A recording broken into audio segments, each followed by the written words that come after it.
Okay, in this video, we're going to be learning two really awesome formulas that are going to help us calculate first the confidence interval for two proportions, and then also to be able to find our test statistic, which eventually will give us our p-value for our two proportion sample test. So I'm going to go through these kind of quickly because once we go through the next example problem, it'll make a lot more sense when we put them in context. But just like I was talking about before in the last video, make sure that you try to think about how these formulas are similar to the ones we've already learned for confidence intervals and test statistics, because it's going to help you understand and memorize it a lot easier.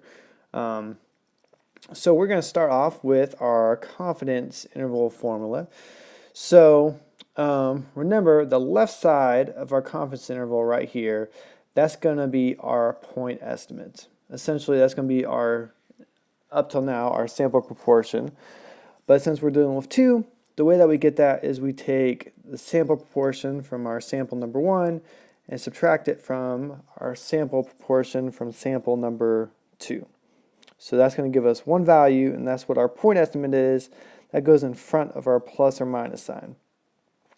Now remember, everything to the right of the plus or minus signs, that's giving us our margin of error. And then the standard deviation formula, the way that we call that on confidence interval,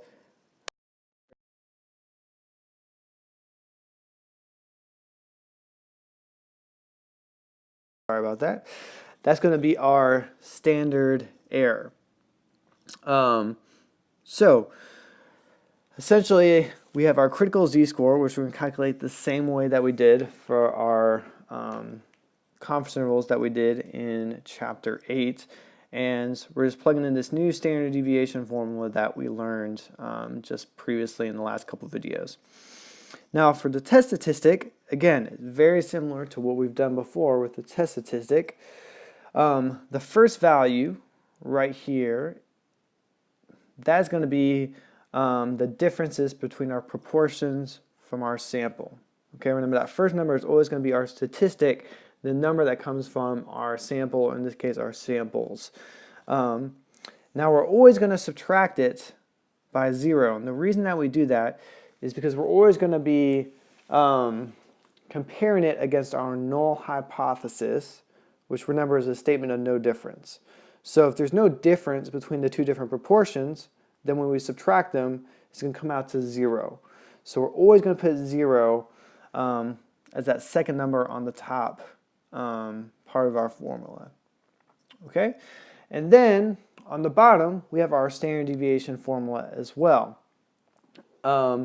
Now, something to keep in mind, the difference between the confidence interval p-value for your standard deviation and the p-value for the standard deviation of your test statistic is going to be different.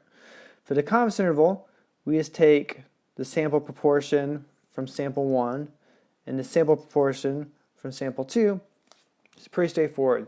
That's all we deal with. But for our test statistic, again, we're comparing it as if there was no difference between the two different proportions. So the way that we're going to get our null hypothesis proportion is we're going to take our total number of successes from both samples combined and then divide it by the sum of both sample sizes. So essentially you're going to be adding up both numerators from your samples with both denominators from your samples, and that's going to give us the proportion that we put on the bottom part of our test statistic. Now, I know there's a lot of symbols, a lot of lingo, but that's just an intro to the formulas. We're going to use the next 3 practice problems to get comfortable learning how to implement these formulas in practice problems.